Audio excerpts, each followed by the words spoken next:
بھلا تم نے اس شخص کو نہیں دیکھا جو اس غرور کے سبب سے کہ اللہ نے اس کو سلطنت بخشی تھی ابراہیم سے اپنے پروردگار کے بارے میں جھگڑنے لگا؟ جب ابراہیم نے کہا میرا پروردگار تو وہ ہے جو زندگی دیتا ہے اور موت دیتا ہے، وہ بولا کہ زندگی اور موت تو میں بھی دے سکتا ہوں۔ ابراہیم نے کہا کہ اللہ تو سورج کو مشرق سے نکالتا ہے، آپ اسے مغرب سے نکال دیجئے۔ یہ سن کر وہ کافر ہکا بکا رہ گیا، اور اللہ بے انصافوں کو ہدایت نہیں دیا کرتا۔ یا اسی طرح اس شخص کو نہیں دیکھا جس کا ایک بستی پر جو اپنی چھتوں پر گری پڑی تھی گزر ہوا، تو اس نے کہا کہ اللہ اس کے باشندوں کو مرنے کے بعد کیوں کر زندہ کرے گا؟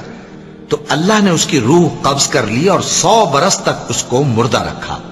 پھر اس کو جلا اٹھایا اور پوچھا تم کتنا عرصہ مرے پڑے رہے ہو؟